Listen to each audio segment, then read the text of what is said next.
I think 2001 में मैंने business today group join किया और मुझे लग रहा था कि this is just a stepping stone, मुझे तो पॉलिटिकल जर्नलिज्म करना है, मुझे क्या बिजनेस। लेकिन मैं बिजनेस टुडे ज्वाइन किया और मुझे फिर बिजनेस इतना अच्छा लगने लगा because business journalism has a lot of intelligence, data है, आप कंपनीज की बैलेंस शीट्स देख रहे हैं, मैंने बैलेंस शीट्स पढ़नी सीखी ये सब, तो मुझे बहुत मजा आने लगा। इमेजिन साइंस, उसके बाद arts, I have really done absolutely तीनों स्ट्रीम्स कवर किया and hardcore economics अब तो।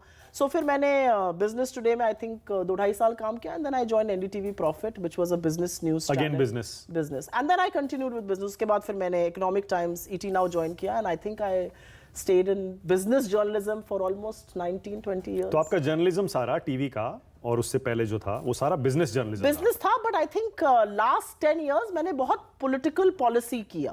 तो जैसे हमारा बिजनेस न्यूज चैनल था बट मैं उसमें बहुत पॉलिसी कवर करती थी, तो फिस्कल पॉलिसी, आरबीआई पॉलिसी, तो it borders a lot on political economy. तो उसके चक्कर में मैंने पॉलिटिकल इवेंट्स भी बहुत कवर किए और अब बिजनेस चैनल्स पर भी बहुत पॉलिटिक्स भी कवर होती है। सो जो मेरा प्राइम टाइम शो था वो डिबेट था विच वाज ऑन इकोनॉमिक, एक और शो था 7 o'clock पे, उस पर मैं पॉलिटिकल इकोनॉमी ये सब करती थी।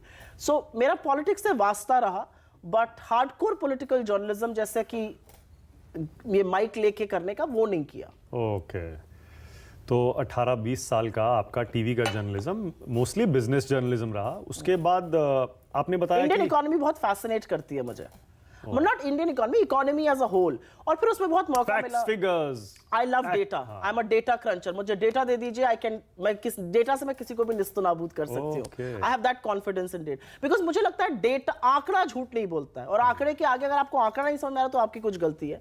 एंड देन फिर उसमें बहुत मतलब उसमें ब्रिक्स में भी जाने को मिला, G20 जाने को मिला, वर्ल्ड इकोनॉमिक फोरम डावोस में 12 बार गई। सो आपको एक्सपोजर भी उस तरह का मिलता है। You are speaking to the people who are forming the policies that impact you. जैसे जीएसटी मैंने बहुत कवर किया था 2017 में, जेटली साहब से मेरे बड़े अच्छे संबंध थे। और फिर जब मैं महाराजगंज चुनाव लड़ने गई और मैं एक हलवाई के यहाँ गई प्रचार के दौरान, उसने कहा हम 8 तरह का जीएसटी देते हैं। तो मैंने कहा क्या? उसने तो ये सारी चीजें आपको समझ आया कि पॉलिसी मेकिंग और एक स्टूडियो में बैठ के करना विज़ावी एक्चुअल पॉलिसी को जमीन पर देखना बिल्कुल दो अलग चीजें होती हैं। मुझे याद है मैं आरबीआई पॉलिसी कवर करती थी, तो हर आरबीआई पॉलिसी जाती थी, बहुत कमेंट्री करती थी, and then when I saw the cash flow in the economy, मुझे लगा कि बिल्कुल अलग डिफरेंट बॉल गेम है।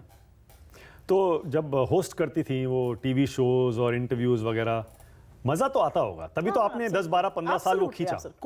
देखिए अगर आपको सवाल पूछना अच्छा लगता है तो आप एक जर्नलिज्म एंजॉय करेंगे। I really used to like questions.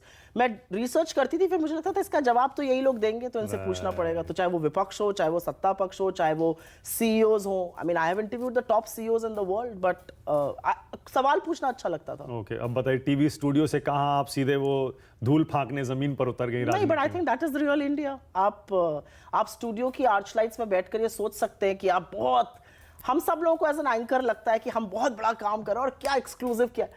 The real India is on the ground and so disconnected and so different, and their needs and their desires and their demands are so different। मतलब मुझे वहां जाके लगा कि शौक लगा था अचानक? शौक तो नहीं लगा था, ऐसा नहीं सोचा था रियल इंडिया ऐसा हो। महाराज जी शौक नहीं लगा था बिकॉज मैंने अपने फादर की तरफ से एक्सपोजर तो देखा ही था रियल इंडिया का। मतलब उनको मैं देखती थी कि गर्मी, जाड़ा, बरसात कोई वही नहीं है, रात को 2 बजे आ रहे हैं, 3 बजे जा रहे हैं, ये सब तो मैंने देखा था। और सुबह 4 बजे से उनका फोन बजना शुरू होता था और वो तो बहुत मतलब फोन वोन करते थे, पैरवी ये वो, और छोटी छोटी बातों की भी, बड़ी बातों की भी, कहीं पे कुछ केस हो गया तो पार्लियामेंट छोड़ के भागे जा रहे हैं, ये सब देखा था। बट क्योंकि मैंने पॉलिसी मेकिंग बहुत क्लोजली देखी थी, तो मुझे उसका इम्पैक्ट देख के थोड़ा सा कभी कभी शौक लगता है कि the impact of policy is huge and I don't know if we as policy makers understand that. वो बहुत लगता है। तो जब वो लोकसभा टिकट मिला, आपको खुद हैरानी हुई थी या आपको लग रहा था कि नहीं ये आएगा, आने वाला है? नहीं, हैरानी नहीं हुई थी। In fact, the first time they talked to me, मैंने अपने सीईओ को बताया भी था कि ऐसे से उन्होंने अप्रोच किया है, बट मैं मैं इंटरेस्टेड नहीं हूँ। एंड उसके बाद वो बात वहीं पे ख़त्म हो गई थी। फिर जब टिकट मिला तो आई वॉज वेरी कन्विंस्ड कि लड़ना तो है। और अच्छा, तो इसमें भी डबल माइंड में थी आप? पहले लगा कि नहीं लड़ना है? नहीं, मतलब डबल माइंड में नहीं थी, बट जब जॉब कर रही थी तो मुझे लगता था कि मैं अच्छी खासी जॉब कर रही हूँ, Right. एक फाइनेंशियल स्टेबिलिटी है, पे पैकेज बहुत अच्छा था, प्लस एक आपके लाइफ में रूटीन होता है ना, आप सवेरे उठे, आप गए ऑफिस, मैं रात को 2-2 बजे तक भी वापस आती थी, but you had a routine to your life. आज ये ब्रेकिंग है, इतनी स्टोरीज करेंगे ये, तो वो डिसरप्ट होना शेड्यूल जो आपका 20 साल से वो होता है, but it's okay. I mean I think I took the absolutely right decision. Okay, so you don't regret it, मतलब कोई पछतावा नहीं है चुनाव लड़ने का? इससे बेहतर शायद मैंने अपनी लाइफ में डिसीजन ही नहीं लिया है। ओके। नमस्कार, मैं हूं मानक गुप्ता। अगर आपको हमारा ये वीडियो पसंद आया हो तो इसे लाइक और शेयर जरूर करें, और हाँ, हमें सब्सक्राइब और फॉलो करना ना भूलें ताकि आप देश और दुनिया की कोई खबर मिस ना करें। तो जुड़े रहिए हमारे साथ और देखते रहिए News 24।